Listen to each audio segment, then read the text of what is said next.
que vous allez bien. Aujourd'hui je suis ravie de vous retrouver pour vous présenter mes favoris du moment. Musique, livres, films, livres audio aussi. Mais avant, générique.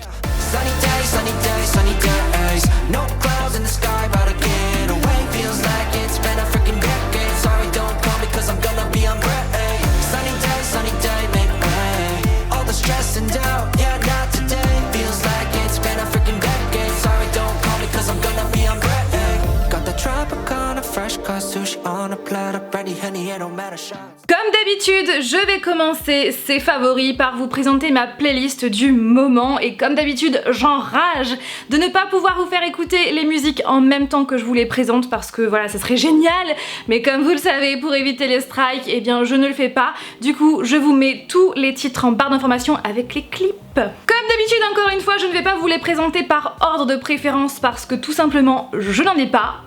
Sauf peut-être pour une, voire deux, voire même trois. Ouais, ces trois-là, je les écoute quand même plus que les autres.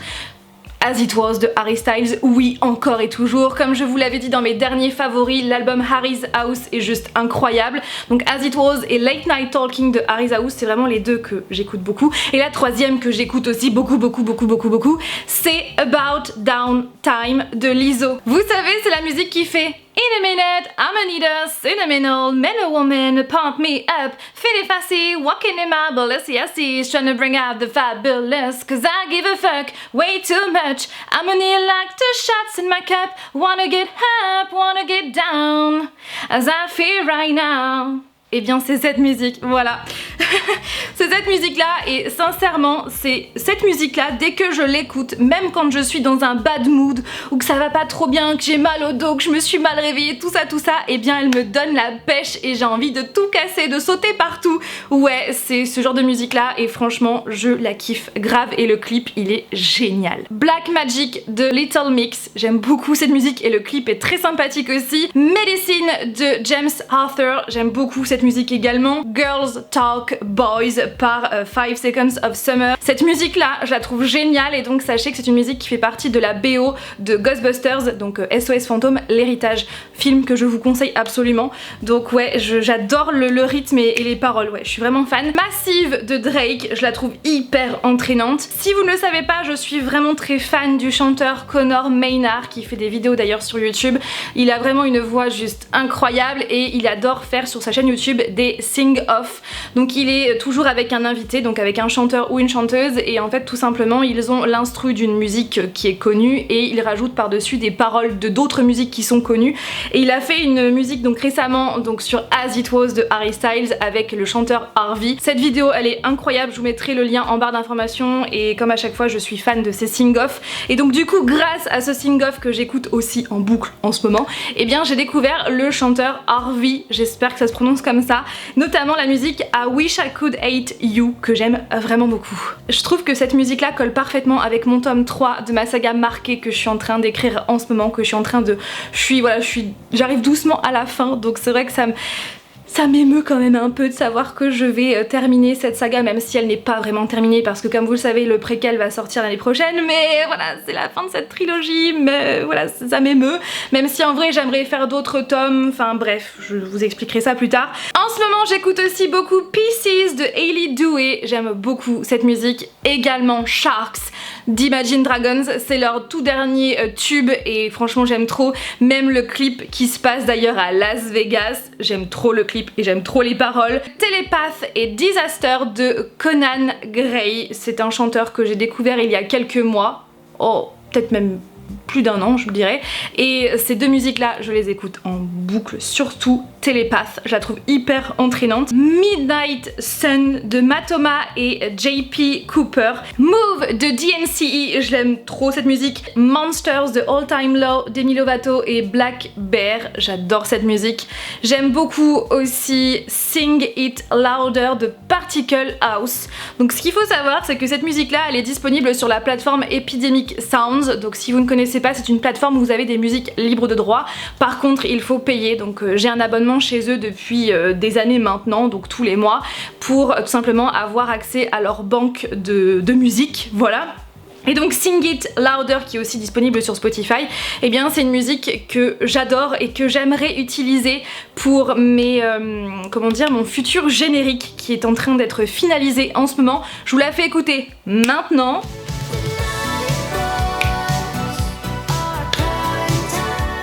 Je sais pas si vous trouvez, mais ça fait très années 90, ouais j'aime trop, ça fait trop la jetée de Santa Monica, enfin voilà, moi j'imagine ça dans ma tête.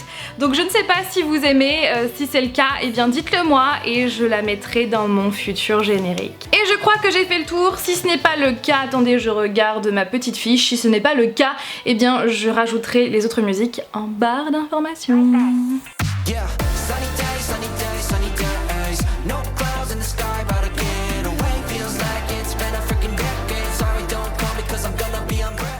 Maintenant, je vais vous parler de livres audio. Oui, de livres audio. Ça fait une éternité que je ne vous ai pas parlé de livres audio sur la chaîne. Et d'ailleurs, ça faisait une éternité que mon application Audible était en stand-by. Et là, comme du coup, nous sommes allés au Portugal en camion, ça nous a duré presque 14 heures de route. Oui. Du coup, il fallait que je m'occupe quand je ne conduisais pas. Et oui, parce que oui, je fais partie de ces personnes qui n'arrivent pas à lire en voiture.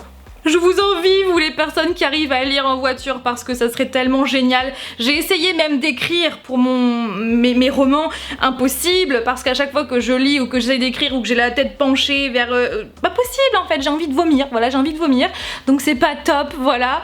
Du coup je ne peux pas le faire, mais ouais, je vous envie vraiment les personnes qui arrivent à faire ça, parce que c'est un super pouvoir, hein. Du coup, eh bien pour l'occasion, pour m'occuper, j'ai retéléchargé l'application Audible, et du coup j'avais 2 crédits. Ouais, je me souvenais plus de ça, mais j'avais donc 2 crédits audio à utiliser. Du coup, j'en ai profité pour télécharger Midnight Sun par Stephenie Meyer. C'est un livre que j'ai déjà lu, qui est juste incroyable, et c'est tout simplement le premier tome de la saga Twilight écrit sous le point de vue de Edward, le tant attendu Midnight Sun qui est sorti il y a 2 ans si je ne dis pas de bêtises, et que j'ai adoré. C'est d'ailleurs mon livre préféré de la saga Twilight, que j'adore comme vous le savez. J'ai donc utilisé l'un de mes 2 crédits pour prendre Midnight Sun, mais pas n'importe quel Midnight Sun, puisqu'il existe 2 versions sur Audible. Le premier est lu par Jake Abel et le deuxième, Midnight Sun, il est lu par Thomas Roditi. Si vous ne le connaissez pas, c'est un comédien de doublage qui est assez connu, qui fait donc la voix de Robert Pattinson dans Twilight, Bellamy, The Batman plus récemment, dans Tenet, enfin bref, dans tous les films de Robert Pattinson. Et donc oui, c'est la voix de Edward Cullen, donc c'est vrai que je voulais absolument ce Midnight Sun, et c'est juste incroyable d'entendre en fait la voix d'Edward comme ça me susurrer des mots à l'oreille. J'aime trop, donc je trouve ça vraiment cool en fait que... Voilà, quand il y a eu une adaptation cinématographique d'un livre et que quand le livre sort en audio, je trouve ça cool qu'ils reprennent en fait la voix du comédien de doublage ou de la comédienne de doublage pour justement lire le livre audio. Je trouve que c'est juste incroyable, parce que oui, des fois j'ai essayé en fait d'écouter d'autres livres, puisqu'en fait vous pouvez tout simplement lire un extrait, enfin écouter un extrait, et des fois ça passe pas du tout avec la voix de la personne qui lit. Des fois c'est trop robotique, des fois ça passe pas, donc souvent ouais, je suis pas super fan, mais là par contre la voix de Thomas Roditi est juste incroyable, et c'est la voix d'Edward, donc ça colle parfaitement. On a vraiment l'impression que c'est Edward qui nous lit le livre. Enfin bref, voilà, tout ça pour vous dire que je suis en train de écouter ce livre audio en ce moment. J'en suis à 6 heures sur 27. Même si je connais déjà l'histoire, j'aime beaucoup trop.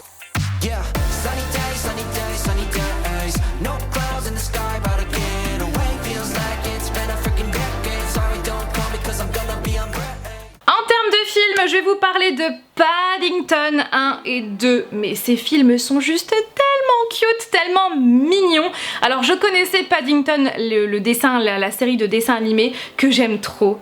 Paddington, P-A-D-D-I-N-G-T-O-N. Avec Flavien, nous avons regardé les 2 Paddington sur 2 soirées, et franchement on a tellement adoré le personnage, l'histoire, l'humour, c'est mignon, les dessins sont trop bien faits, Paddington est vraiment hyper bien intégré.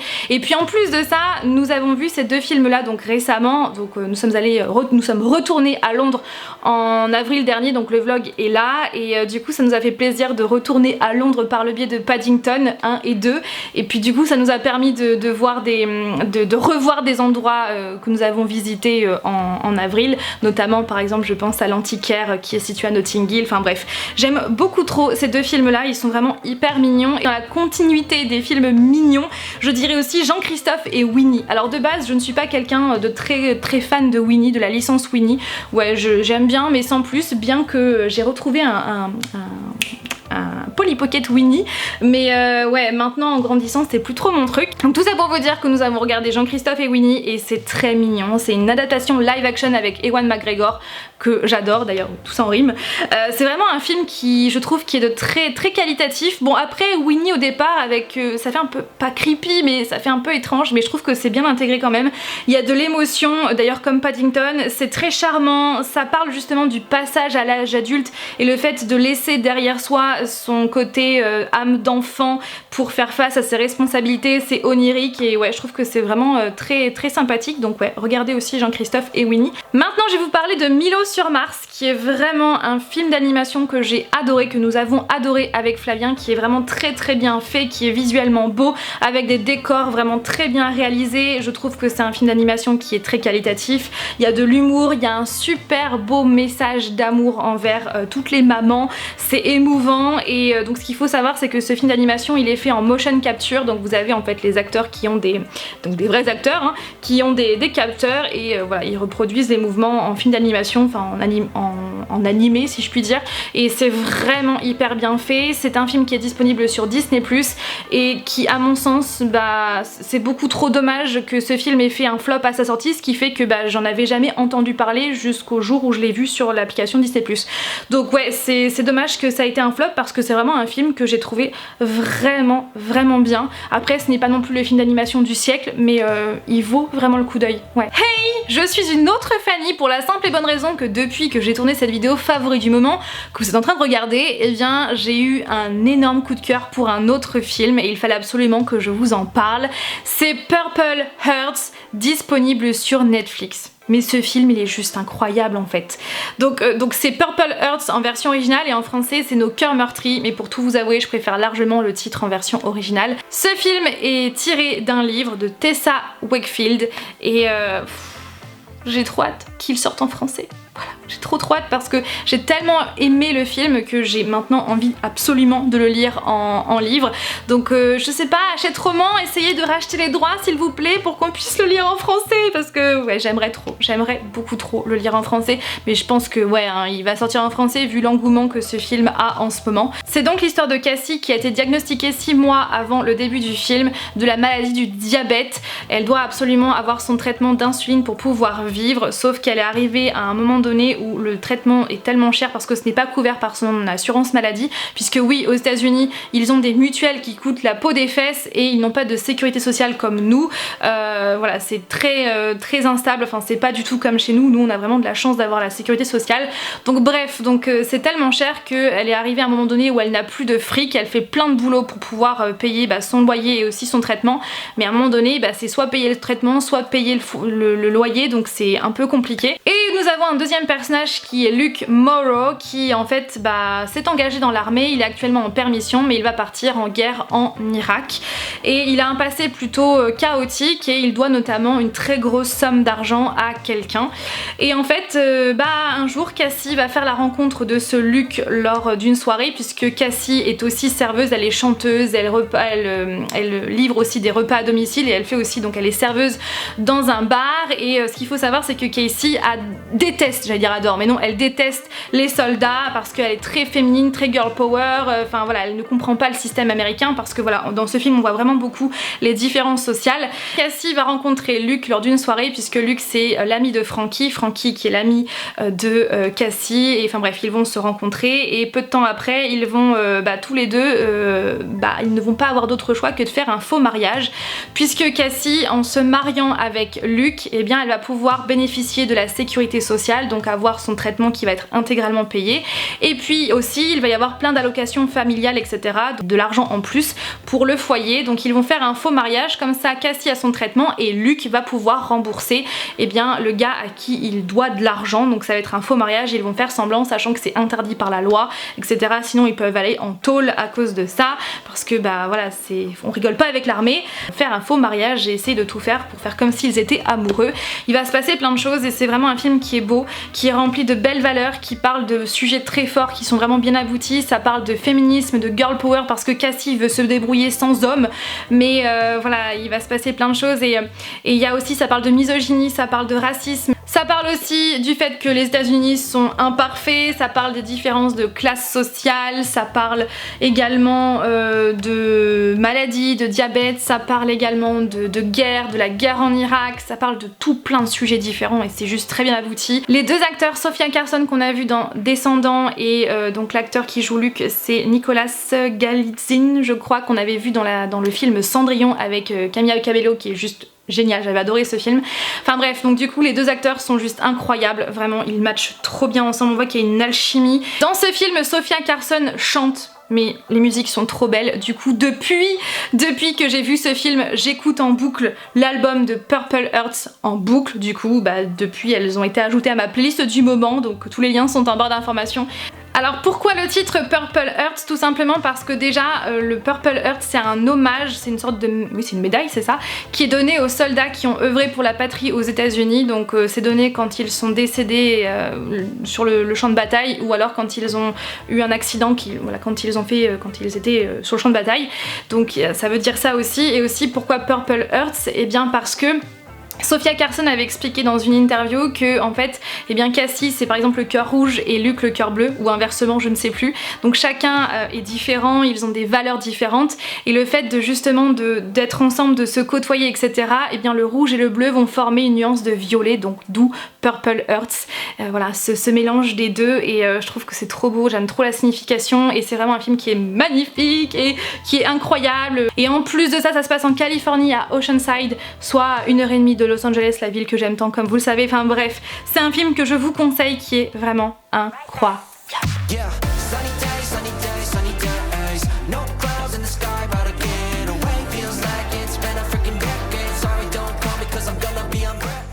Alors, j'ai lu récemment, alors c'est vraiment une petite découverte, une petite bouffée d'air frais, j'ai vraiment passé un super bon moment, je l'ai lu sur la plage au Portugal.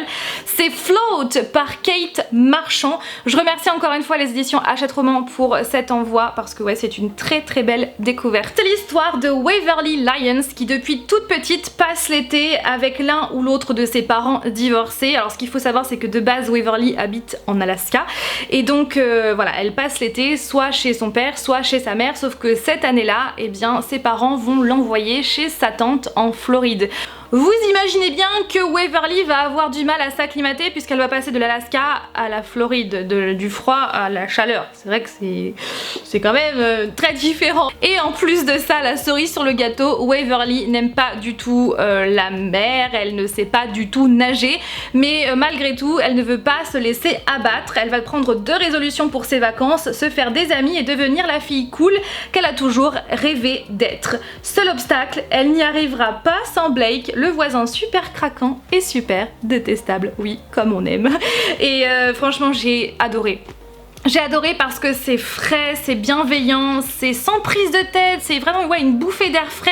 J'ai adoré Waverly, sa répartie, sa façon de parler, sa façon de penser, il y a beaucoup d'humour. C'est clairement une lecture qui est parfaite pour l'été. Bon, maintenant on arrive quand même à la fin du mois d'août, donc on va dire que c'est parfait pour prolonger son été. Et puis en plus de ça, il y a du surf à l'intérieur, comme vous pouvez le voir à la couverture.